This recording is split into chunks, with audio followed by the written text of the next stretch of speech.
அனைவருக்கும் மாலை வணக்கங்க. இரவு 7 மணி. நான் வெளியே போயிட்டு வந்தேன். வரும்பொழுது நம்ம கீழே இப்போ ஷிஃப்ட் பண்ணி வச்சுருந்தோம் இல்லைங்களா எல்லா செடிகளும், அதிலேருந்து அறுவடை கொஞ்சம் எடுத்துடலாங்க.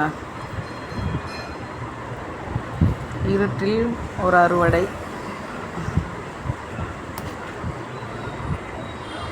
அப்படியே பாருங்கள், உஜாலா கத்திரிக்காய், அப்புறம் என்னென்ன கத்திரிக்காய் இருந்துச்சோ எல்லாத்தையும் எடுத்துட்டோம்.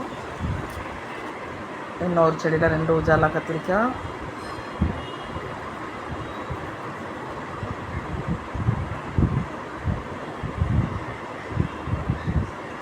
நேற்று இன்றைக்கி சேர்த்து ஒரு தட்டுங்க. அப்படியே பாருங்கள், காஷ்மீர் ரோஸ் இருட்டுலையும் எப்படி பிரகாசமாக இருக்காங்க பாருங்கள். நம்ம பிளாக் ரோஸ்,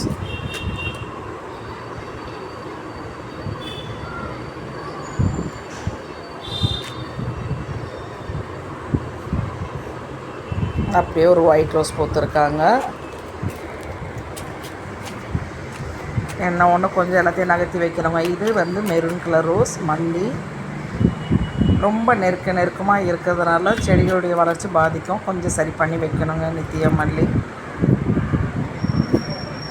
அவங்க தோட்டக்காரங்க வந்து வச்சுட்டு போயிட்டாங்க. அடுத்து நம்ம வசதிக்கு ஏற்ற மாதிரி கொஞ்சம் எல்லாத்தையும் நகர்த்தி வைக்கணும். அதெல்லாம் முடிக்கணுங்க. இன்னும் கொஞ்சம் வேலை இருக்குது. இன்றைக்கி மாலை அறுவடையாக கீழே மட்டும் முடிச்சுட்டேன், மேலே போகலங்க. அப்படியே பாருங்கள், அறுவடைக்கு அப்புறமும் இன்னும் 2 ரெடியாக இருக்காங்க. நம்ம ஜினியா ஃப்ளவர், வித்தியாசமான அழகு கலர் ரோஸ். அப்படியே நான் சின்ன பையனங்க. அப்படியே போன இடத்துல இந்த ஆறு நல்லா இருந்தது. இந்த ஆற்று தண்ணியை ரசிச்சுக்கிட்டே அப்படியே அந்த ஏரியா செடிகளையும், ரொம்ப பசுமையாக ஏரியாவே நீட்டாக இருந்தது. அதை பார்த்த உடனே ஒரு வீடியோ அப்படியே கொஞ்சம் எடுத்துட்டேன். நம்ம டிராஃபிக் இல்லாமல் இந்த மாதிரி மரங்கள் நடுவுலையும் செடிகள் நடுவுலையும் நம்ம ட்ராவல் பண்ணும்போது மன நிம்மதியும் ஒரு இயற்கை சுவாசம் கிடைக்கும் நமக்கு. எந்த ஒரு இது இல்லாமல் நீட்டான காற்றோட்டத்தோடு போயிட்டு வந்தாச்சுங்க.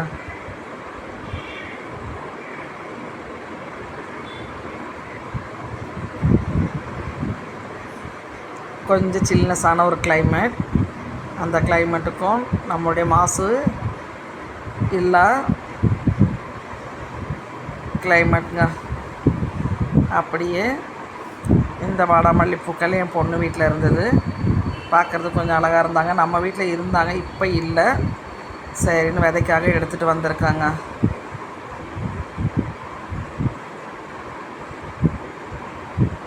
அவங்க வீட்டில் பூத்த ஒரு ரோஸ்.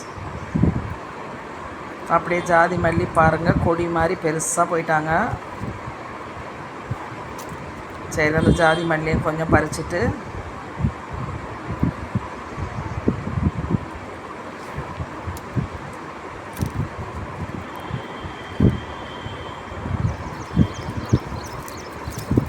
அப்படியே அவங்க வீட்டில் வந்துங்க ஒரு சின்ன சைஸ் முருங்கைக்கிழை தான். ரொம்ப பெரிய சைஸெல்லாம் இல்லை, நம்ம கை சைஸ் தான் இருக்கும். ஆனால் அதில் முருங்கை பிஞ்சுகள் வந்தாச்சு. இப்போ வரலைங்க, ஒரு 3 மாதம் முன்னாடி. இப்போ பூக்கள் வச்சுருந்தாங்க. அதனால் நான் அதிலேருந்து ஒரு கட்டிங் வாங்கிட்டு வந்திருக்கேங்க. ரொம்ப சின்னதாக வாங்கிட்டு வந்திருக்கேன். சரி, ட்ரை பண்ணி பார்ப்போம். நம்ம மாடி தோட்டத்தில் இது வரைக்கும் முருங்கைக்காய் நான் பறிக்கலை. அதுவும் 6 மாதம்னு சொல்லி தான் கொடுத்தாங்க. ஆனால் 6 மாதத்தில் எனக்கு வளரலை எனக்கு. சரி, இதையும் ஒரு தடவை ட்ரை பண்ணுவோமேன்னு வாங்கிட்டு வந்திருக்காங்க.